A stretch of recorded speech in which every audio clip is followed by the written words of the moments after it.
జనరల్‌గా ఇప్పుడు అందరికి ఏమనిపిస్తుందంటే 'సంధ్య థియేటర్' సంఘటన నక్కతోక తొక్కినట్టు. రేవతి చనిపోయినందుకు అందరికీ బాధనే ఉన్నది. ఎన్ని కోట్లు పెట్టినా ఆమె ప్రాణం అయితే తిరిగి రాదు. కానీ వాళ్ళ హస్బెండ్ పరిస్థితి గానీ ఎలా ఉందంటే, ఇక్కడ గవర్నమెంట్ గాని, అక్కడ సినీ ఇండస్ట్రీ ఇద్దరు కొట్లాడుకొని, మీరు కొట్లాడుకొని నాకు మాత్రం లాభం చేయండి అన్నట్టున్న పరిస్థితి ఇప్పుడు. ఆమె చనిపోయినందుకు ఇప్పుడు వాస్తవమే ప్రతి ఒక్కరు కూడా బాధ ఉన్నది.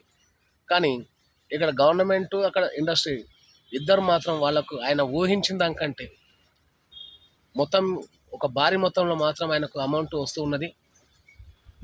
జనాలు కూడా వాస్తవానికి వాళ్ళ భార్య చనిపోయిన బాధలో ఉన్నా కానీ, ఆమె చనిపోయినా కానీ వీళ్ళ కుటుంబాన్ని మాత్రం ఒక సెటిల్ చేసి పరిస్థితికి తీసుకొచ్చింది అన్నట్టు కూడా మామూలుగా అందరూ అదే అనుకుంటున్నారు. ఆయన కూడా ఏమనుకుంటుండు, ఏదేమన్నా కానీ నేనైతే నోరు తెరిచి అడుగుతలేను, వాళ్ళే చేస్తున్నారు అన్నట్టు ఆయన కూడా సైలెంట్గా మిన్ను కొట్టుకపోయినట్టు అనిపిస్తుంది.